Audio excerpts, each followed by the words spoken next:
una noche más de Lenguaje con Flow. Hola, doctora, buenas noches.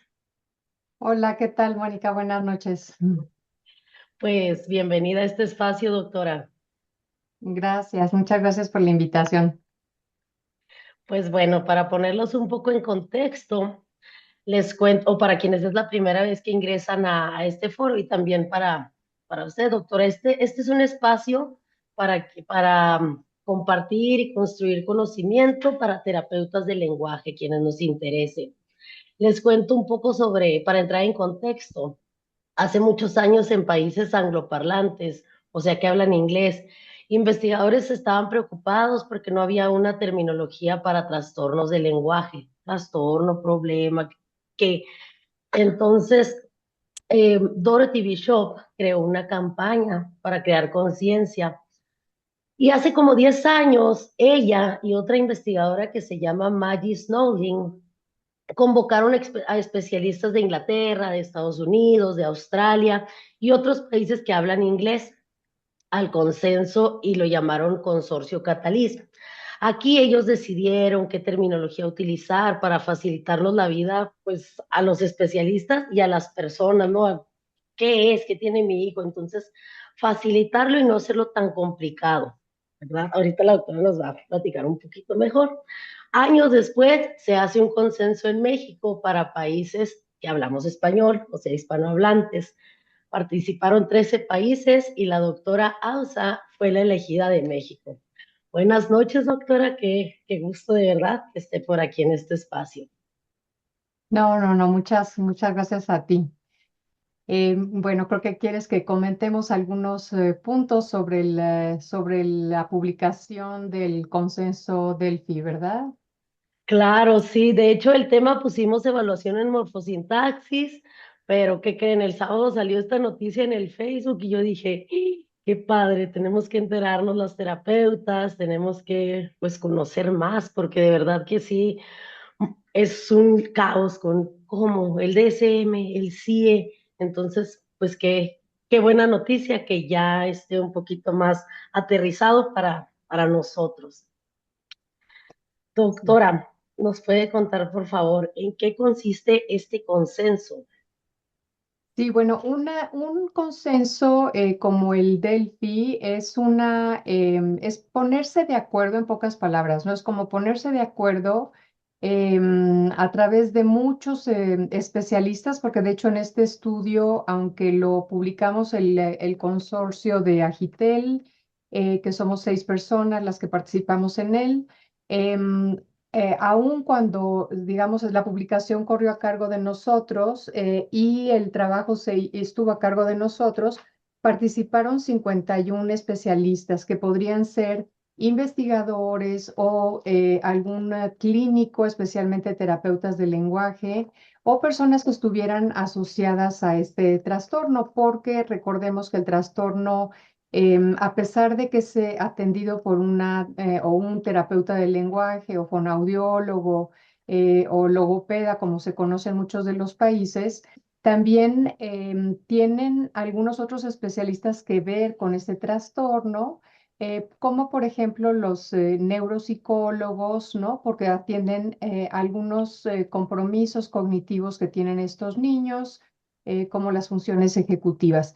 También en muchos de los países este trastorno se estudia a través de la psicología del desarrollo.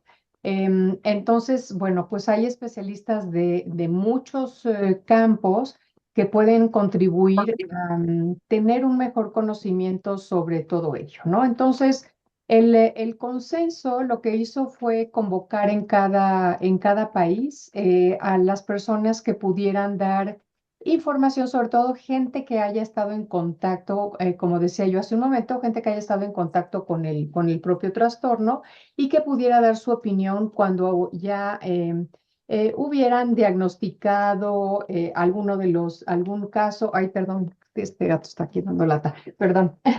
Mm, Este, bueno, que pudieran dar algunos comentarios y no nada más eso, sino muchas veces lo que necesitamos es ponernos de acuerdo, ¿no? Por eso yo decía hace un momentito, el consenso es ponernos de acuerdo. Entonces, lo que se hace es utilizar una serie de preguntas. Nosotros teníamos veintitantas preguntas, 28 para ser más precisa, en la que estas preguntas se lanzan a las personas que ya convocamos para que participen en el consenso y las personas deben responder. Y cuando hay un acuerdo suficiente que pase un porcentaje aceptable, en este caso nosotros establecimos un 80% de estar de acuerdo todo mundo sobre los criterios que queríamos analizar, entonces las preguntas pueden pasar sin ningún problema cuando ya tenemos arriba, sobre todo cuando están arriba de un 90%, por ejemplo. Es una serie de preguntas que ya no vamos a volver a analizar en una segunda ronda. Las preguntas que quedan con un poco de consenso o con un consenso bajo, entonces se vuelven a someter a una segunda ronda para que se eleven. Entonces, es una especie como de volver a poner tu criterio después de que ya analizaste cuáles son las respuestas de mucha gente. Entonces, estas preguntas puedes tú responder, la gran mayoría fueron con una escala Likert, entonces puedes decir, bueno, estoy muy de acuerdo o estoy de acuerdo o estoy completamente en desacuerdo, y de ahí que se vaya originando el porcentaje. Entonces, así es como se conforman normalmente los consensos y bueno, pues lo ideal, como les digo, es que tengamos arriba de un 80%. Si es arriba de un 90%, pues es ideal, ¿no? Ok, doctora, vi que os leí que lo hacen por rondas. ¿Cuánto tiempo dura un consenso? Puede variar, variar desde unos 2 o 3 meses, probablemente un poquito más, porque eso depende también de qué tan rápido la gente envía sus respuestas.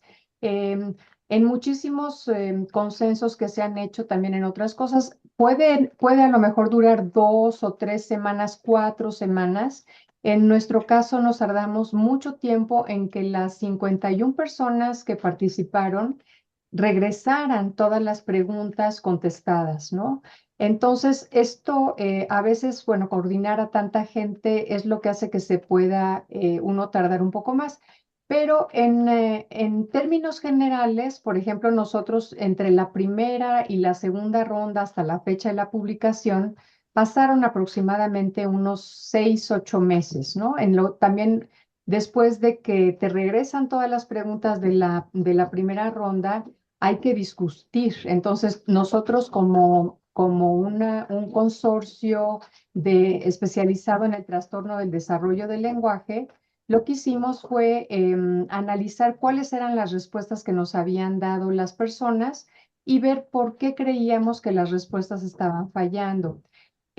Afortunadamente, la primera ronda, y es lo que quisimos hacer desde un principio, tenía unas líneas para que tú podías decir, estoy en desacuerdo. Bueno, muy bien, ¿por qué estás en desacuerdo?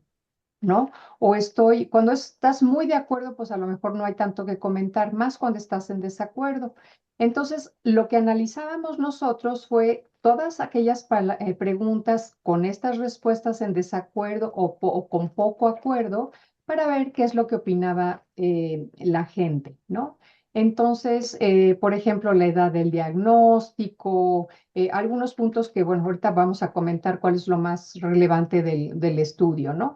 Pero, por ejemplo, la edad del diagnóstico, eso ha sido siempre muy controversial. Entonces decíamos, bueno, ¿qué es lo que opina la gente si no está arriba del 80% de acuerdo sobre la edad de diagnóstico? Entonces ahí se especifica, hay a veces controversia y el chiste es que nos pongamos de acuerdo, ujú, o que haya un porcentaje muy alto de acuerdo. Entonces, una vez que a veces las preguntas pueden estar mal planteadas también, entonces si genera mucha duda y estamos viendo que hay muy poca respuesta o que la respuesta es muy variable, algo está mal con la pregunta. Entonces lo que tenemos que hacer nosotros es volver a plantear las preguntas y volverlo a mandar entonces en una segunda ronda y luego otra vez empieza lo mismo.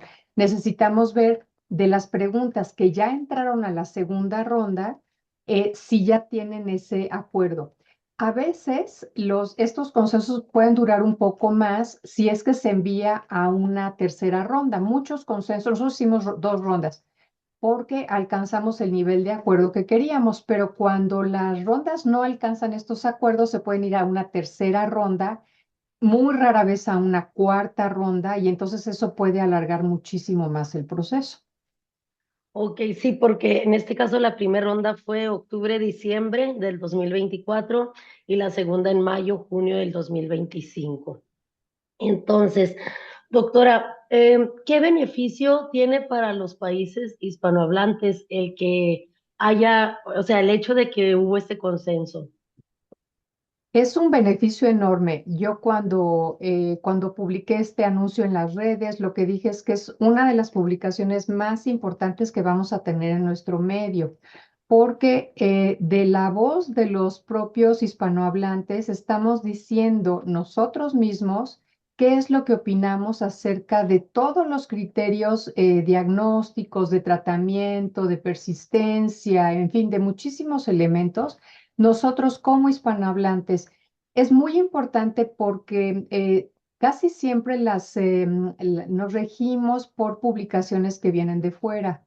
Como bien mencionabas, la publicación del Catalyze del 2016 y 2017, coordinado principalmente por Dorothy Bishop, em, tuvo un impacto muy grande en el trastorno del desarrollo del lenguaje para todos los países en general, no nada más los países angloparlantes.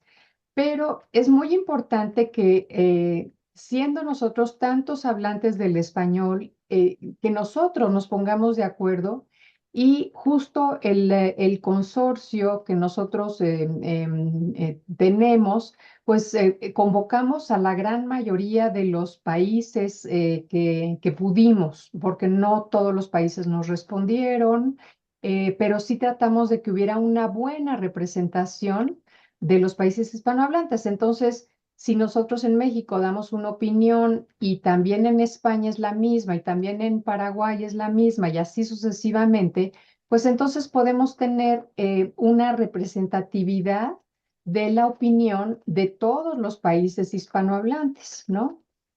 Así es.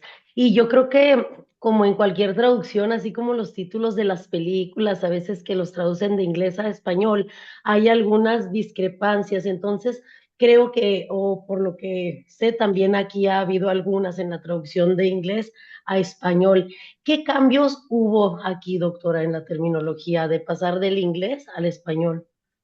Bueno, hay una de las terminologías que yo creo que ya la gran mayoría la conocen, hay varias cosas, ¿no? Pero la más importante es, primero, el primer cambio que hubo sobre trastorno específico del lenguaje y que cambió a trastorno del desarrollo del lenguaje. Ujú. Ha tenido varios cambios. Yo también participé, digamos, en el análisis de algunos de los pasos de la terminología.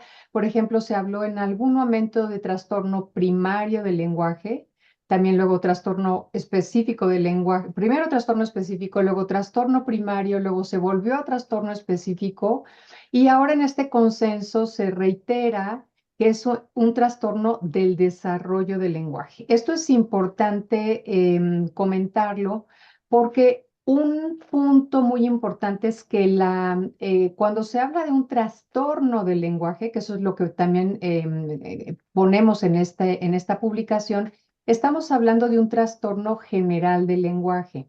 No es el trastorno del desarrollo del lenguaje, que eso, por ejemplo, puede generar cierta discrepancia con el DSM-5 o con el CIE-11 cuando se habla, por ejemplo, de trastorno del lenguaje o trastorno expresivo del lenguaje. Entonces, es muy importante diferenciar todos los trastornos del lenguaje, pues son trastornos del lenguaje, pero el trastorno del desarrollo del lenguaje es al que nos referimos cuando hablamos de un trastorno gramatical. Ujú.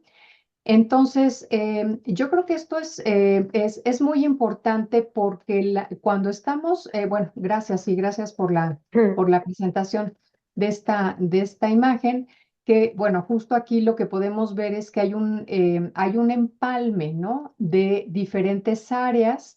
Y yo creo que aquí, por ejemplo, estaría también, pues se necesita recalcar que no nada más están las necesidades del habla, el lenguaje y la comunicación. Una de las características del trastorno del desarrollo del lenguaje son las funciones ejecutivas que están disminuidas, especialmente la memoria auditiva verbal.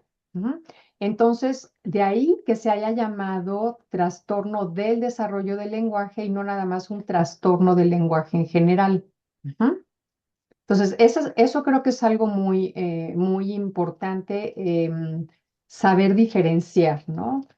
Y también otro de los cambios en de la nomenclatura es sobre los hablantes tardíos, ¿no? Que se llama inicio tardío del lenguaje o hablantes tardíos, lo que también nos hace recalcar que si nosotros utilizamos una misma nomenclatura, es mucho más fácil que nos podamos entender.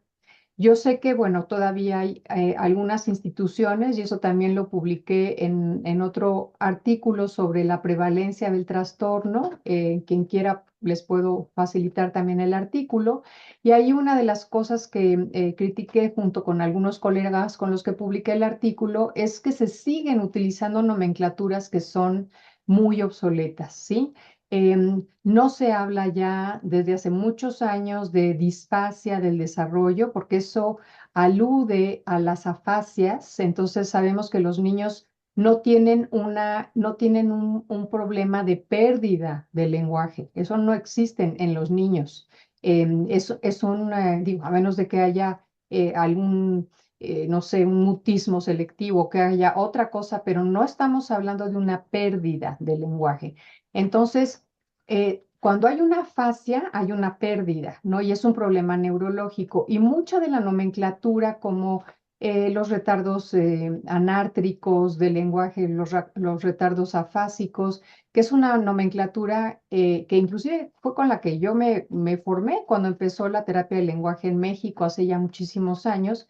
Y la fuimos descartando, no nada más yo, digamos, muchísima gente la fuimos descartando porque no es fue una muy buena apreciación de un neurólogo argentino que facilitó esta nomenclatura. Él vino a dar muchos cursos a México, yo lo conocí muy bien, era amigo mío, ¿no? El doctor Ascuaga, pero sus publicaciones no estaban basadas en evidencia, era observacional de lo que él veía que pasaba en un adulto.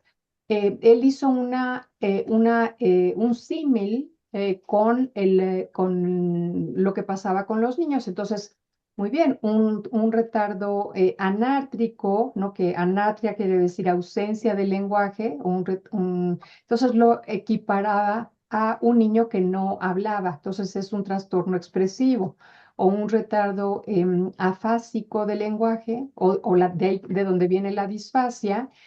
Venía de las observaciones de los pacientes con una afasia de Wernicke, ¿no? Donde hay un problema más bien de comprensión del lenguaje y del lenguaje receptivo.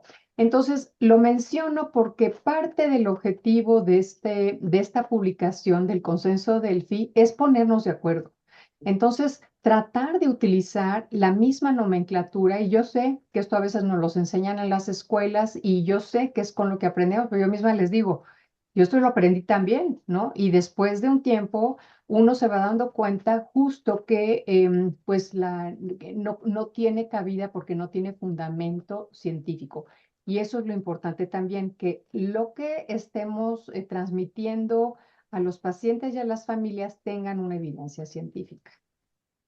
Claro, y entonces hoy en día, pues esta es la nomenclatura apropiada para nosotros, las especialistas, porque el DSM-5 es un manual de psiquiatría, no es de comunicación, y el CIE-11, pues es utilizado en hospitales, pero para quienes pues, estamos en práctica privada, esta es la nomenclatura, pues ideal, por lo que entiendo, doctora, ¿cierto? Sí, aunque no se descarta tampoco el DSM-5 ni el CIE-11. O sea, esto no lo viene a sustituir, lo viene a especificar y lo viene a complementar, ¿no? Lo mismo, el DSM-5 y el CIE-11, bueno, son publicaciones internacionales. El DSM-5 efectivamente viene del área psicológica y psiquiátrica, y el CIE-11 viene de la OMS. Entonces, tampoco podemos decir ahora la quitamos, sino decimos muy bien sobre lo que se menciona sobre el trastorno expresivo del lenguaje en el DSM-5 o en el CIE-11. Nosotros podemos decir hay más, ¿no? Y lo que hizo tanto el Catalyze para el inglés como nosotros como Consorcio Internacional del Trastorno del Desarrollo del Lenguaje, lo que hicimos fue esto, ponernos de acuerdo como comunidad científica, clínica, en hablantes, hispanohablantes, sobre el trastorno mismo, ¿no? Entonces estamos hablando aquí de un trastorno en concreto. El DSM-5 y el CIE-11 aportan información de otros tipos de trastornos que nosotros en este consenso en concreto no abarcamos. Ujú. Doctora, ahora referente a hablantes tardíos, ¿será que por fin se integra como diagnóstico? Bueno, nunca ha sido diagnóstico, siempre se ha hablado de una condición del lenguaje y es una condición transitoria justamente por la edad. En la publicación, nosotros especificamos que justamente que los hablantes tardíos se quedan como hablantes tardíos, o sea, hay un inicio tardío del lenguaje y eso no es un diagnóstico, ¿no? Es una transición hacia lo que posiblemente pueda ser el TDL o se pueda quedar posiblemente, ¿no? Como un hablante tardío no persistente. Por eso digo que es una condición y es transitoria. Ujú. Entonces, no, ese es uno de los criterios por cierto, fue una de las preguntas donde hubo pues más desacuerdo, sobre todo por la edad, no por tanto por la nomenclatura, sino por la edad, porque en el consorcio del Catalyze se habla que un hablante tardío puede nombrarse así hasta los 5 años, mientras que la comunidad hispanohablante, todos dijimos, no, podemos nosotros empezar a hacer el diagnóstico desde los 4 años, pero no antes de los 4 años. Entonces, creo que es muy importante mencionar que podemos tener altas sospechas de que el niño tenga un TDL. O sea, yo puedo ver a un niño de 3 años y yo puedo estar prácticamente segura si ese niño va a tener TDL o no, por varias cosas que suceden.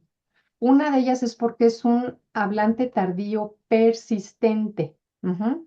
Entonces, por ahí en una publicación que hicimos el profesor Murata y yo en el 2021, hablamos de justo de hablantes tardíos persistentes y no persistentes, y eso lo pudimos ver dando un seguimiento a niños que les dimos un tratamiento. Y en ese tratamiento vimos cómo hubo niños que despegaron y entonces esa condición de ser hablantes tardíos no permaneció. Por eso decimos fueron no persistentes.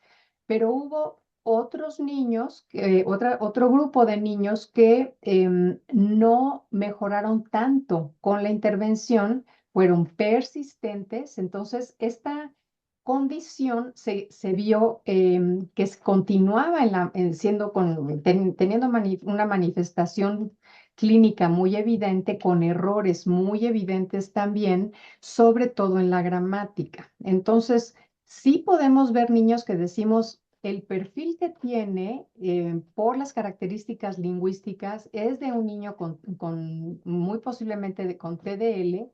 No puedo hacer el diagnóstico oficial, pero sí puedo en un reporte de lenguaje poner que es un hablante tardío que tiene características de ser un trastorno del desarrollo del lenguaje. Y lo que yo siempre pongo en mis reportes es que requiero ver al niño a los 4 años de edad para que pueda yo hacer el diagnóstico confirmatorio. Y eso es lo que queremos después de los 4 años.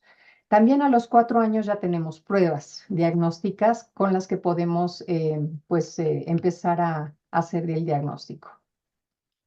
Porque surge la duda, doctora, que por ejemplo se habla, bueno, entonces podemos hablar podemos, valga la redundancia, hablar de un hablante tardío hasta los 4 años, porque surge la duda, me han preguntado muchas alumnas en clase, bueno, si a los 2 años se identifica el hablante tardío, pero se considera que hasta los 5 es un TDL, ¿qué pasa de los 2 a los 4 que es para hispanohablantes o a los 5 que es allá? ¿Qué pasa en ese rango?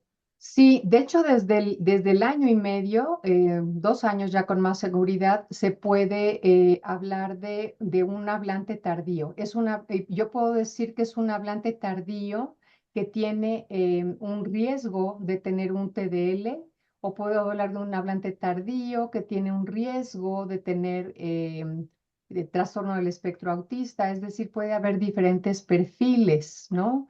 Que me puedan ayudar a identificar cuáles son las características lingüísticas. Entonces, yo hay características que puedo ver en un niño que tiene autismo, es un hablante tardío también, o por ejemplo con un niño que tiene trastorno global del desarrollo. Entonces yo digo, es un hablante tardío, pero las características que tiene no me hace voltear a ver el perfil del trastorno del desarrollo del lenguaje. Ujú.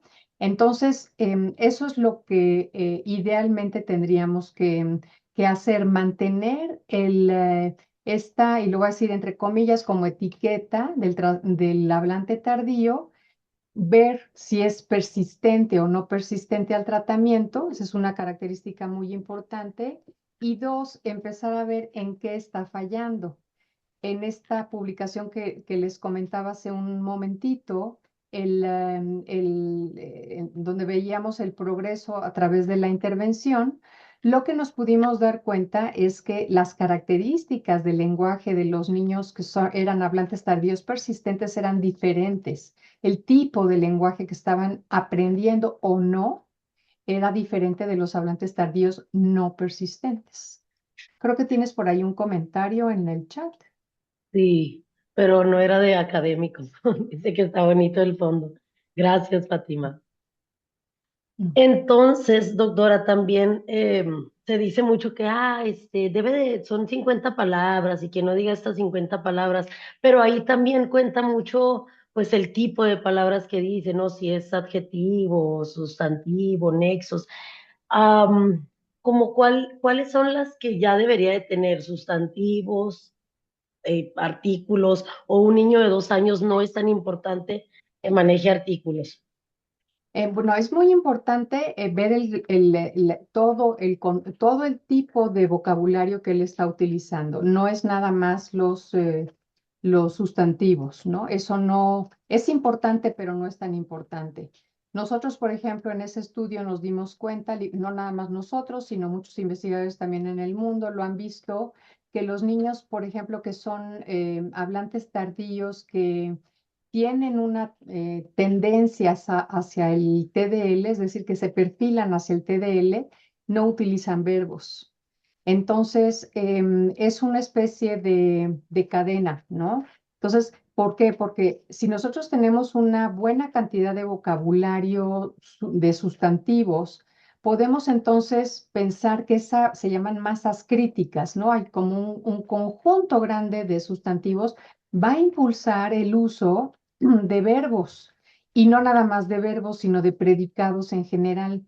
Y los predicados contienen otro tipo de palabras, que son las palabras funcionales, ¿no? Que son todas las palabras chiquitas de la lengua, ¿no? Artículos, preposiciones. Entonces, un niño desde los 2 años ya está utilizando frases nominales, frases de nombres que tienen un artículo. Entonces, no tiene que estar perfectamente pronunciado, pero si, por ejemplo, vemos que un niño dice algo como a calle, eso ya, allá hay un protoartículo que se está empezando a meter, que nos deja ver que el niño ya le da un espacio fónico y sintáctico al artículo antes del sustantivo.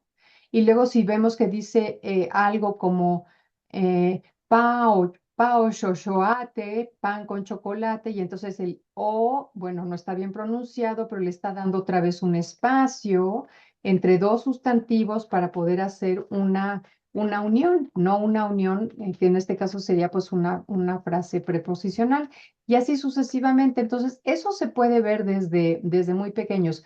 No es nada más contar la cantidad de palabras, sino también es ver el tipo de palabras. Y para ello es importante hacer uso de herramientas buenas, estandarizadas, que tengan sensibilidad, especificidad, eso siempre lo digo, y una de ellas es el inventario de habilidades comunicativas, que por cierto voy a dar un curso muy próximamente, un curso en línea sobre este inventario, porque me han preguntado mucho por él. Entonces vamos a hablar de él. Ese es una de las herramientas más importantes, no solamente en el español mexicano, y esto lo especifico porque este inventario está adaptado en más de 90 lenguas en el mundo. Lo que quiere decir que es un instrumento que a pesar de que arrancó en los noventas, ¿no? Con los primeros que se hicieron, el primero que se hizo fue en inglés con Elizabeth Bates, que fue la fundadora pues, de este inventario de habilidades, la gente se empezó a dar cuenta que era un instrumento maravilloso porque es un reporte parental con el que podemos obtener cantidad de vocabulario y también tipo de vocabulario. De ahí que nosotros hayamos podido ver cuando aplicamos el inventario de habilidades comunicativas o el CDI, que también se conoce así. Este inventario se puede utilizar en un primer momento y luego en un segundo momento para poder ver si los niños han avanzado en una intervención, ¿no? Entonces, efectivamente, ese es el MacArthur Bates, ¿no? Es el que diseñó y que adaptó Dana Jackson Maldonado. Esto lo hizo ya en los 2000, ¿no? 2003 me parece que es cuando lo publicó. Y son inventarios que siguen vigentes, ¿no? Entonces, el tipo de vocabulario que estás mostrando en pantalla es un vocabulario que ya utilizan la mayoría de los niños. ¿Y cómo sabemos que es un inventario bueno? Porque, en primer lugar, porque se pasó en más de 1000 niños este inventario. Y con eso se pudieron sacar percentiles. Entonces podemos ver en este tipo de herramientas que si tú puedes ubicar con mucha certeza por la cantidad de palabras que tiene el niño, de acuerdo va a ser un conjunto, ¿ves? Porque entonces no estamos hablando de nada más de sustantivos, aparecen preposiciones. Estamos hablando de niños Ujú. entre 8 y 18 meses, este primer inventario, ¿no? Entonces, ¿qué más hace? Pues si es muy chiquito, va a utilizar una serie de gestos, que los gestos son predictores de las primeras palabras. Y luego dentro de las primeras palabras tienes que ver cómo está constituido este vocabulario y luego ver si es posible que sean otros predictores que van a fomentar el desarrollo del lenguaje en general, ¿no? Entonces, bueno, pues esta es una muy buena herramienta que cubre un nicho, digamos, de la edad, ¿no? Muy importante, porque a veces decimos, no, pero no tenemos instrumentos. No, sí, sí hay algunos instrumentos, no muchos, pero sí hay algunos instrumentos, ¿no? Y algo que se dijo en esta publicación de la que estamos hablando en este caso, es que tiene que llevarse a cabo la evaluación a través de diferentes fuentes, o sea, no nada más va a ser el instrumento, sino también algo muy importante que yo no termino de reiterar, la importancia que tiene la preocupación parental, las entrevistas que hagamos con los papás, los cuestionarios que se le hagan tanto a los papás o si el niño ya va a la escuela, también a la escuela, las observaciones directas, y las evaluaciones que se basan en criterios evolutivos. Entonces, tenemos que tener súper claro cuáles son los hitos del desarrollo en los niños pequeños. Hubo un cambio en los hitos del desarrollo hace algunos años, ¿cierto, doctora? Por algunos Eh, autores. sí, hubo por ahí algo que, bueno, fue como medio llamarada de petate porque no tuvo cabida. O sea, fue algo que se hizo después de la pandemia. Se empezaron a recorrer, de hecho, eso fue un problema grande, porque se empezaron como a modificar los hitos del desarrollo. O sea, que en lugar de que la cantidad de palabras esperadas a ciertas edades, se empezaron a recorrer por la propia pandemia. Pero después se vino abajo todo eso y se No. dijo, no, no, esto no, digo, una cosa es que haya habido un impacto por el COVID y otra cosa es que los hitos se hayan movido, los hitos no se movieron. Ujú. Ah, ok. Más bien fue como el impacto que tuvo la pandemia y a esos Sí. niños los afectó en esos momentos, pero ahorita está pues otra vez. Gracias por tu comentario, Fátima. No entendía lo del fondo de pantalla hasta que vi que seguía compartiéndolo. No sé si hay alguna duda a la doctora, algún comentario antes de irnos. Yo sí tengo una última duda, doctora. Este consorcio bueno, allá fue Cataliz. Este consorcio hispanohablante para el estudio del trastorno del lenguaje, ¿está en algún país como la sede o es todo en línea y se reúnen investigadores de alto nivel? Sí, nosotros nos reunimos cada mes. Como comentaba, al principio somos varias personas que representamos al consorcio, se llama Consorcio de la Asociación Hispanohablante para el Estudio del Trastorno del Lenguaje, AGITEL, son las siglas. Es una asociación. Nos reunimos cada mes, llevamos 51 reuniones desde que empezamos. Cada mes no perdemos una sola sesión para hablar de muchísimas cosas que son importantes para la comunidad científica. Entonces están Llorens Andreu, que él vive en España. Él es el presidente de la asociación. Luego estoy yo como secretaria de la asociación representando a México. Está Carmen Julia Coloma de Chile, Alejandro Dioses de Perú, está Fernanda Lara Díaz de Colombia, Verónica Mayo de Argentina, Gabriela Simón Cereijido como representante de Estados Unidos, ¿no? Entonces, nosotros conformamos este consorcio de la asociación Agitel y nosotros fuimos los que convocamos a que se hiciera esta publicación, pero consultando no nada más nosotros, sino a las demás personas y en total fuimos 51 los que dimos la opinión para hacer esta publicación. Sí. ¿Qué otros países, además de los que mencionó ahorita, participaron, doctora?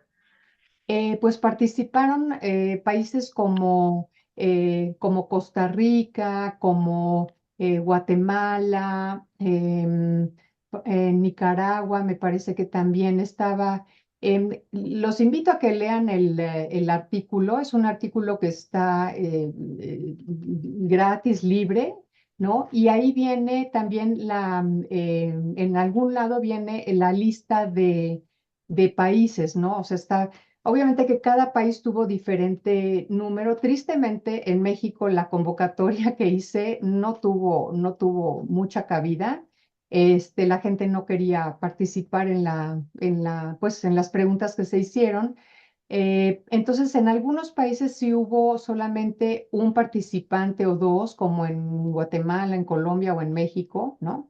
En Ecuador, por ejemplo, pero hubo más, por ejemplo, hay una comunidad muy grande en Argentina, otra comunidad grande en Chile, entonces ahí tuvimos más representantes, varios en Estados Unidos, entonces por ahí viene la lista en alguna parte de la cantidad de participantes que hubo, si algunos eran académicos, si eran profesionales, si eran mixtos, ¿no? O sea, profesionales refiriéndome a gente clínica, ¿no?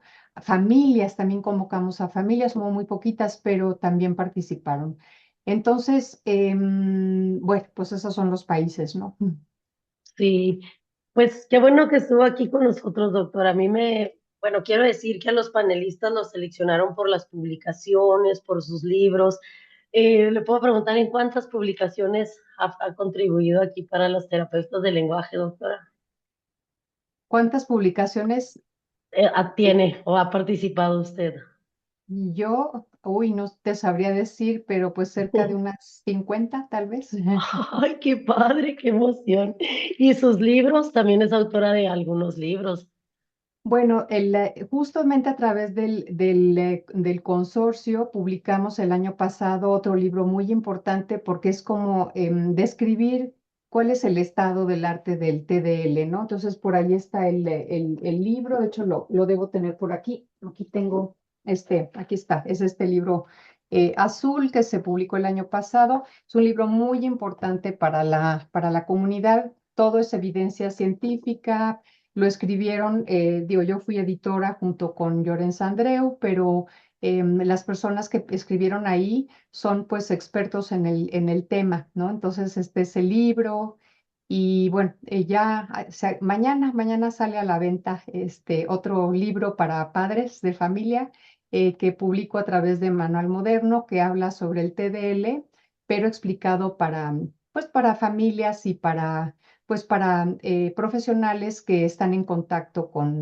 pues con los niños con TDL, ¿no? Ese es el objetivo, que el lenguaje pues sea un poco más sencillo sobre todo, ¿no? Que cuando estemos hablando de términos que no sean tan técnicos, sino que más bien todo el mundo pueda acceder al conocimiento y entonces un trastorno como el TDL, que es tan frecuente, más frecuente que el autismo, es 7-1 el autismo, que no se conoce, ¿no? Entonces, necesitamos que se conozca, necesitamos que se difunda la información para que no pasen desapercibidos los niños.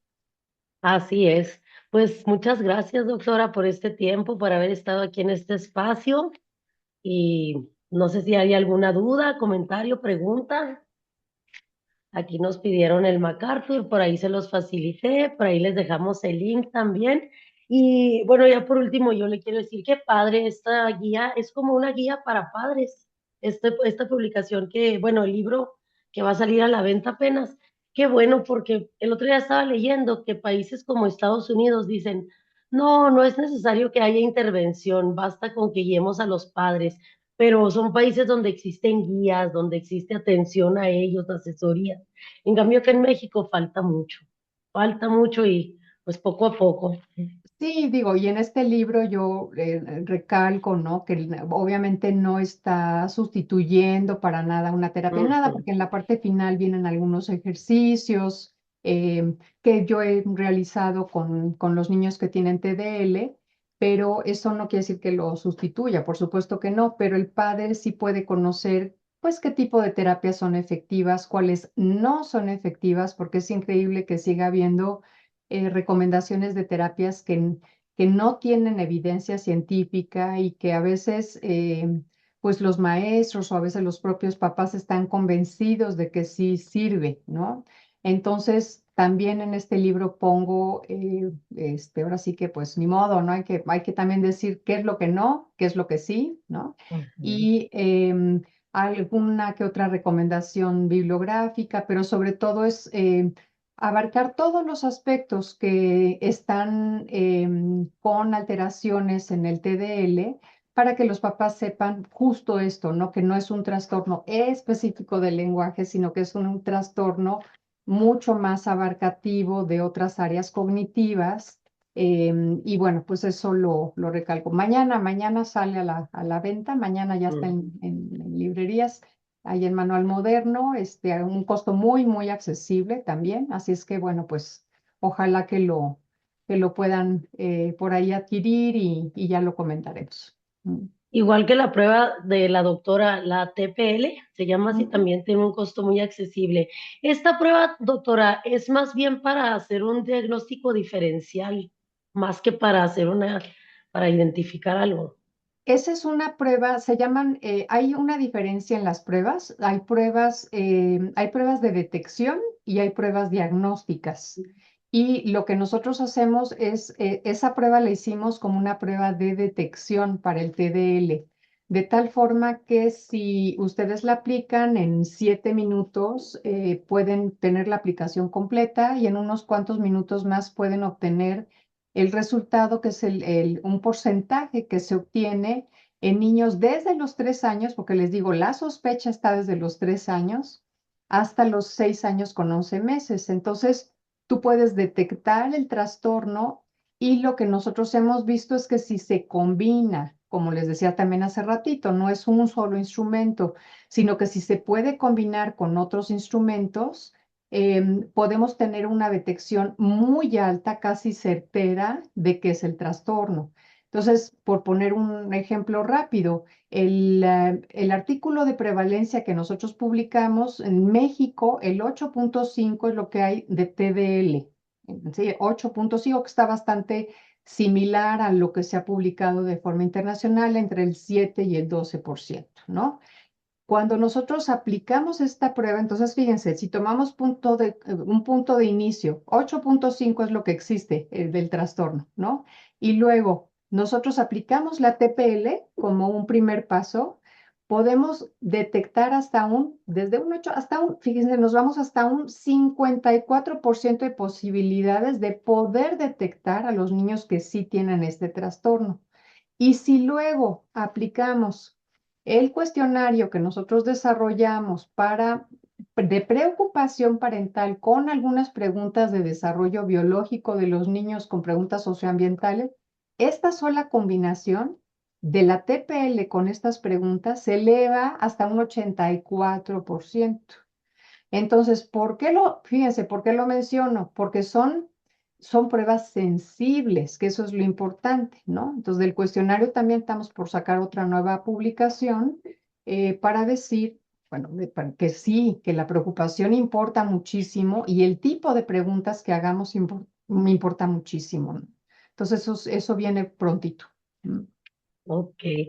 Doctora, preguntan por aquí, ¿bibliografía del libro?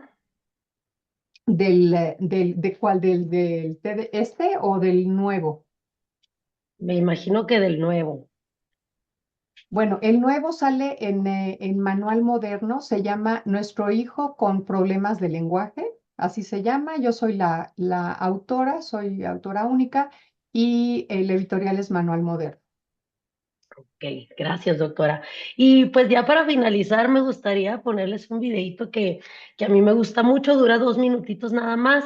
Es el caso de Darcy, una niña que tiene TDL, pero que falta mucho conocimiento. O sea, creo que en México, si viéramos a Darcy, pensaríamos luego, luego que es autismo, o luego, luego se irían por autismo. En cambio, no, es un TDL, pero como casi no se habla de ellos porque no hay categoría diagnóstica o por el desconocimiento, no sé, pues no reciben la atención que es. Estos son videos aparte Dorothy Bishop hizo una campaña que se llamaba Raising Awareness, entonces ellos tratan, bueno, para despertar, no para hacer conciencia en la población, y este es uno de los videos de esa campaña, miren, dura 2 minutitos, no se vayan a desesperar.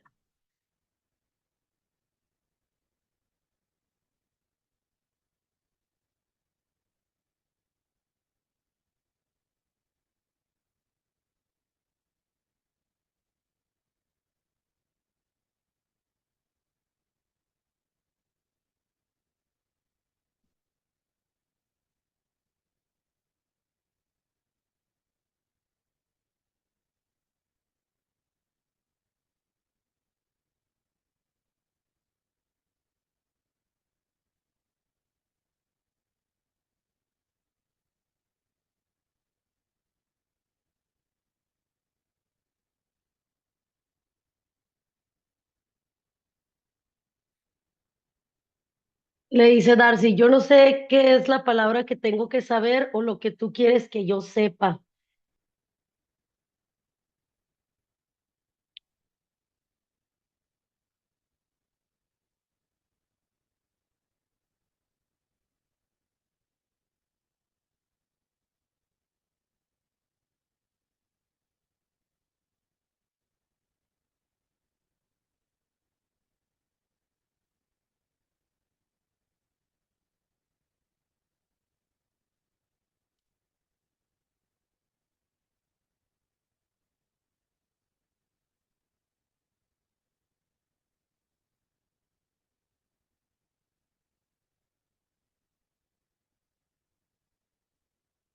Y pues nada, Darcy es una de las niñas que tiene TDL. Pues bueno, muchas gracias por su tiempo. Gracias, doctora. Gracias a todos los que estuvieron aquí. Y no sé, algún último comentario, duda antes de irnos. Yo nada más quisiera a las personas que estén interesadas en este trastorno, está la asociación, ustedes se pueden inscribir en esta asociación mandándole un correo al presidente. Me parece que está en 20 euros la inscripción y pueden tener acceso a 4 charlas que se dan al año. Ajá. Está también, bueno, el congreso que organizamos cada 2 años. Entonces, bueno, las personas que estén interesadas también pues podemos darles el correo no del presidente, sino de la asociación, pero el presidente es el que contesta, ¿no? También vamos a sacar unos videos de esta publicación que acabamos de tener del consenso, porque es muy importante que nos ayuden a difundirlo también. Entonces, no nada más las personas que lean el artículo, sino que puedan ver, grabamos cada uno de nosotros algunos videos muy, muy cortitos sobre estas afirmaciones que se hacen la publicación. Entonces, también los invitamos a que los vean. Si nos siguen en redes, pues ahí nos pueden ayudar a repostear la información. Ujú. ¿Cuáles son las redes, doctora? Bueno, me pueden seguir en el nombre de mi consultorio, que es IMAD, guión bajo lenguaje. Ujú. Y bueno, tenemos un logo que se puede reconocer, las letras vienen en colores, con un muñequito azul. Nos pueden seguir entonces por ahí en IMAD, en Facebook o en Instagram, o en mi Instagram también o Facebook es ale.ausa. Ujú. Entonces cualquiera de los dos. Pero bueno, por ahí vamos a estar publicando toda la información. Ujú. Sí me parece interesante tener ese correo. Terminando, ¿me lo podría facilitar, doctora? O si gusta compartirnos aquí por el chat o no tiene el dato ahorita. Bueno, si me dan 2 minutos lo puedo Sí, buscar. Ujú. Un segundo, y se los paso. sí está fácil, si no, ya luego yo se los paso. ¿Algún comentario, chicas? Antes, hoy están muy calladas por ahí. ¿Ya leyeron este artículo? Si no lo han leído, ahí está el link. De verdad que es muy interesante y es importante Bueno, pues estar enteradas. Adriana, adelante. yo sí estaría interesada más en qué fue lo que la motivó a poder hacer investigación o cómo es que empezó, porque muchas veces como que pues sí pensamos que hace falta y que tenemos que difundir y así, pero no sé, o sea, dice ahorita lo que estaba comentando era que había pues no sé, licenciado o lo que sea, que había estado realizando investigación, pero no era como tal evidencia, bueno, o sea, era más como una investigación de, este, pues, cualitativa, se podría decir, como donde no había como tal cifras muy exactas o así, pero que ya tenía algo con lo que poder, pues, poner de frente información, ¿no? Sí, o sea, a lo que me refería es el doctor Ascuaga fue un neurólogo argentino muy conocido que en los años 70 vino a México a dar formación y a las primeras, digamos, terapeutas que hubo en México recibieron capacitación de él, lo trajo la Secretaría de Educación Pública y eso es lo que, digamos, lo que ofreció la Secretaría para empezar a formar a los primeros, ¿no? Los primeros terapeutas de lenguaje. Él fue un neurólogo muy brillante, pero les digo, fue un neurólogo que hacía unas observaciones muy buenas, muy atinadas y donde pudo hacer una similitud entre lo que pasaba con un paciente afásico, no con daño neurológico, y lo que pasaba con un niño. Y de ahí es de donde salió la nomenclatura, esta de retardo anártrico, retardo afásico, sí, todos estos componentes.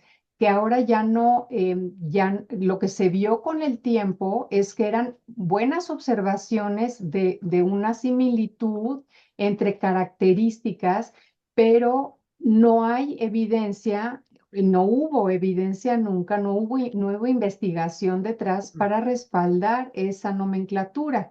Ahorita cuando estamos hablando del TDL, estamos hablando que hay evidencia científica, ¿no? O sea, las publicaciones que nosotros hacemos es porque ya hicimos una investigación y dijimos, a ver, vamos a ver qué es lo que pasa con el trastorno expresivo. Ah, bueno, pues este trastorno expresivo, yo me he dado cuenta que el niño A, B, C, D, E tiene problemas en memoria. Y otro investigador por ahí dice, pues yo también, pues yo también, pues yo también. Entonces, cada uno empezamos a hacer con nuestros grupos de trabajo, empezamos a publicar lo que nosotros observamos en nuestros proyectos de investigación.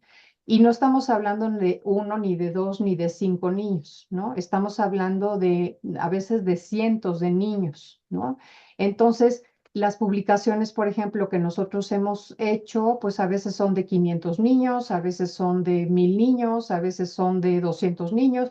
O sea, a veces va cambiando dependiendo del tipo de proyecto que tenemos, pero el hablar de lo que están realizando 200 niños con un problema y que en todos se repitan características relativamente similares o perfiles más o menos similares, podemos entonces llegar a conclusiones mucho más objetivas que las meras observaciones que podemos hacer.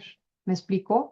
De ahí de donde venga el respaldo de la investigación. Entonces, lo que ustedes van a leer en el artículo del consenso es eso, es evidencia científica, porque nosotros como investigadores podemos tener una opinión, pero por eso convocamos también a gente que haga clínica.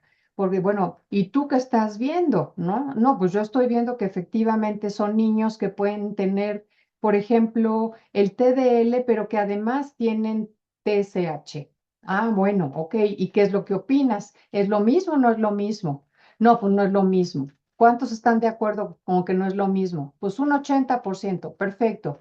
Entonces, ahí es donde empieza a haber este consenso, ¿no? Y hay gente que puede decir, no, es lo mismo, dame tus argumentos para que me digas cuál. Y de ahí es de donde entonces empezamos a pulir, a pulir, a pulir, a pulir la información. Entonces, por eso también estas publicaciones se tardan meses, como les decía, pues es poner de acuerdo. Entonces, hay investigadores, hay clínicos y hay gente, yo por ejemplo estoy en ese caso mixto, donde somos investigadores y clínicos también, que tenemos los dos perfiles, y luego tenemos papás, que los papás no son científicos, pero pueden hacer observaciones y decir, sí, efectivamente mi niño se tardó muchísimo en hablar y hasta los 4 años empezó a hacer tal cosa. O sí, efectivamente parecía que no escuchaba, pero es más bien que se tardaba mucho tiempo en pensar las ideas. Ah, ok, entonces lo podemos traducir como procesamiento. ¿Me explico? Entonces, de ahí es de donde empiezan a salir todas estas ideas Ah, sí. basadas en evidencia científica. Oh, Creo que y Laura tiene, levantan a la mano, ¿verdad? sí. Ah, Laura, adelante. Bueno, muchas gracias. Un comentario chiquito. Bueno, yo soy de Argentina, muy agradecida, doctora. O sea, siento mucha admiración por usted, así que es un gusto para mí poder compartir este momento. Decirle que qué valioso esto que usted comenta de la prueba ATPL, sobre todo no lo que comenta de la sensibilidad. Pienso en los profesionales que trabajan en hospitales que por ahí no pueden detenerse a hacer una evaluación exhaustiva del lenguaje en el que se necesita ganar tiempo para poder explicar, ¿no?, a los papás qué le está pasando a su niño y también para cumplir con los tiempos que, bueno, que hay que cumplir en los hospitales públicos, ¿no es cierto? En Argentina nosotros tenemos por ahí gran cantidad de usuarios que necesitan una respuesta y que a su vez la institución en sí no permite detenerse tanto en eso, ¿no? Entonces creo que es una herramienta valiosísima. Lamento que no se conozca aún, ¿no? Creo que es importantísimo poder difundir estas herramientas Fui estudiante de doctorado en un tiempo y una de las grandes dificultades que tenemos es con la validación. Ujú. Sabemos que es importante la validación y que es algo que por lo menos en Argentina no tenemos la posibilidad de tener herramientas validadas en nuestra población. Sin embargo, tenemos que hacerlo de alguna manera, entonces usamos las herramientas como el CEL5, el ITPL, el Preschool y demás. Y bueno, es bienvenidos, es valiosísimo. De hecho, lo voy a adquirir porque realmente me dejó ahí como una, una, un foquito encendido, así que muchas gracias. No, al contrario, gracias, Laura. Pues por allá también con Vero Mayo hemos Sí, hecho sí, sí, sí. La mucho. gran referente nuestra es Verónica Macías, Sí, sí. sí. Y bueno, y vamos a estar por allá en Buenos Aires en el 27. Va a estar el congreso de la Agitel por allá, lo está organizando justamente la doctora Mayo. Y Ahí este, estaremos. y bueno, pues Mm. por allá voy a estar también con ustedes. Pero sí, yo creo que es importante que, y entiendo perfecto el problema de los hospitales públicos. Yo trabajo en un hospital público también y vemos la necesidad, justamente la siguiente publicación que estamos ya por sacar en breve, y que es, bueno, un trabajo del que acabo de hablar en un congreso sobre desarrollo infantil la semana pasada en Panamá, es sobre justo herramientas que nos puedan ayudar en los hospitales a sacar relativamente rápido una respuesta a los padres. Entonces, yo llevo, bueno, no te puedo decir la cantidad de años trabajando con los cuestionarios de preocupación parental. Y lo que sí les puedo adelantar, eso como regalo adicional, les puedo adelantar que nosotros, de haber trabajado con 37 preguntas que me lleva aproximadamente unos 45 minutos con cada papá, con cada familia, que es muchísimo tiempo y eso no se podría hacer en un hospital público, logramos hacer a través de herramientas estadísticas, logramos sacar 17 preguntas. 10 preguntas sensibles para lenguaje, 7 preguntas sensibles para autismo, y los papás que se tardan aproximadamente 10 minutos en contestar este cuestionario, se les manda automáticamente ahora un reporte en el que se les dice la probabilidad de que su niño tenga un retraso del lenguaje, un riesgo de tener un lenguaje. Se los ofrecemos a manera de semáforo. Entonces el papá puede consultarlo y puede decir, ah, bueno, si mi niño tiene un 40% y me sale en un semáforo amarillo, lo que me están recomendando es que yo haga un seguimiento y que le haga entonces una evaluación un profesional. Ahora, el gran problema y el reto con el que estamos enfrentando ahora es que, bueno, un alumno que estuvo por aquí haciendo una estancia hizo un código QR, lo puso en una escuela y en menos de 2 horas se llenaron 150 cuestionarios. Y entonces es desbordante, ¿no? Entonces, el problema ahora es no nada más dejar al papá con la respuesta, que creo que eso ya es un gran avance, porque ya es al menos decirle al papá, ¿tiene o no tiene, o sí tiene con un gran riesgo el semáforo rojo, ¿no? Entonces, eso es lo que estamos también ya por empezar a utilizar en el hospital. Me muero del miedo porque sé que va a haber una respuesta de este tamaño, pero al menos ya podemos entregarle al padre un reporte, ¿no? ¿Qué esperamos? Que a lo mejor haya, pues lo que dicen las estadísticas, ¿no? En niños menores de 3 años puede llegar a haber hasta un 20% de niños pues con un trastorno. Entonces, si estamos hablando pues de 100 son 20, de 150 serán unos 30 niños, ¿no? Que probablemente tengan problema. Entonces, a esos ya les estamos dando, o sea, a los demás les vamos a sacar su semáforo en verde, que bueno, eso es lo esperable, pero vamos a tener otra serie de niños que van a tener un semáforo amarillo y rojo. Y ahora lo que sigue es cómo los vamos a evaluar, si es que se acercan a evaluarlos, ¿no? Entonces, bueno, Eso es nada más se los quería adelantar. Estamos en un trabajo pues que no queremos parar pues para poder ofrecer lo mejor posible ahorita en México, pero yo esto lo quiero hacer también con diferentes comunidades para que pues se haga esto lo mismo, ¿no? Para que se puedan empezar a entregar este tipo de reportes y que podamos solventar al menos un poquito el problema del poco diagnóstico que reciben nuestras familias latinoamericanas, ¿no? Hispanoamericanas. Ok, pues muchas gracias, doctora. Ahora sí ya es tiempo de irnos. Esperamos que haya sido una charla con, pues, de mucho aprendizaje, algo que se nos quede a todos. Lean, por favor, el artículo, de verdad que es muy importante. Y pues entonces, doctora, a mí sí me queda esta duda. Entonces, nos quedamos con el DCM, con el CIDE o con esta terminología, porque yo la verdad sí descarté la terminología del CIDE y del O sea, DCM y lo digo, que bueno, esto recomiendo. los facilita más. Sí, Ujú. o sea, lo que recomiendo es que lean el artículo. No estamos en contra, como les digo, ni del CIE 11 ni del DSM-5. Es un complemento de especificación de lo que es el trastorno en español. Ujú. Entonces, lo que quisimos es también tener un criterio para el español y no estarnos guiando solamente por los criterios de angloparlantes, ¿no? Que está muy bien y lo tomamos, de hecho, como referencia, porque fue un trabajo muy bueno, pero no nos podemos quedar nada más con eso. Tenemos que decir qué opinamos nosotros como hispanohablantes sobre el trastorno en nuestra propia lengua.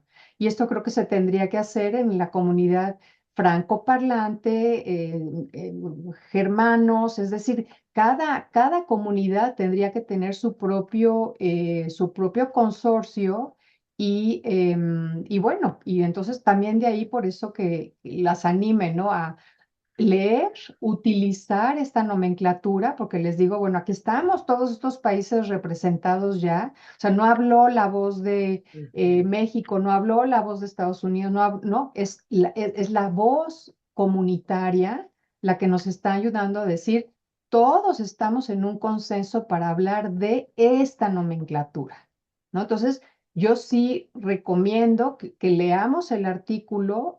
Si tienen alguna duda, por supuesto que lo podemos explicar en algún momento. Sí creo que es una publicación que es un parteaguas, ¿no? Muy importante para empezar a utilizar lo que creemos nosotros como comunidad científica y como comunidad clínica, lo que conviene para que sean términos claros. La claridad nos deja dar un mejor tratamiento, ¿no? Hablar de un trastorno del lenguaje es cuando me dicen los papás, es que tiene un trastorno del lenguaje. ¿Cuál trastorno? No, pues nunca me dijeron. Y yo me enojo con las terapeutas porque digo, ¿cómo es posible que no dieron un diagnóstico? Es como decir, me duele el estómago y eso es un diagnóstico. Bueno, no es un diagnóstico. ¿Por qué te duele el estómago? Es una gastroenteritis, es una infección, es una intoxicación. Eso entonces un diagnóstico. Yo no voy a dar el mismo tratamiento a una gastroenteritis que de un proceso infeccioso o por una intoxicación. Entonces, así de precisos como queremos que sea el médico con nosotros, ¿no? Para un tratamiento gastrointestinal, lo mismo, queremos un tratamiento específico, ¿no? Para el trastorno del desarrollo del lenguaje, que no se trata igual que un trastorno general del lenguaje, que un trastorno, que un TCH, que un TEA. Todos ellos tienen trastorno del lenguaje, ¿no? Pero el TDL es el TDL. Y eso es lo que tenemos que empezar a utilizar. Así es, y algo que nos dice mucho Dorothy Bishop y tanto Franklin Susaníbar es, no, o sea, hay una terminología, mucha discrepancia todavía con que si el DSM, cuál utilizar, pero pues fijarnos en la sintomatología también, eso es bien importante y trabajar sobre ella. No, es que tiene esto, no, es que yo creo que esto, no. ¿Qué estás discutiendo? Miles de niños como Darcy necesitan la atención y en lo que los especialistas estamos poniéndonos de acuerdo a ver cuál va a ser, pasa el tiempo y el niño necesita la atención y pues hay que actuar en ello. Doctora, ahora sí, pues que pasen buenas noches. Fue un placer que haya estado por aquí. Que pasen bonita noche todas. Gracias, igualmente que estén muy bien. Nos vemos pronto. Gracias. Bye bye.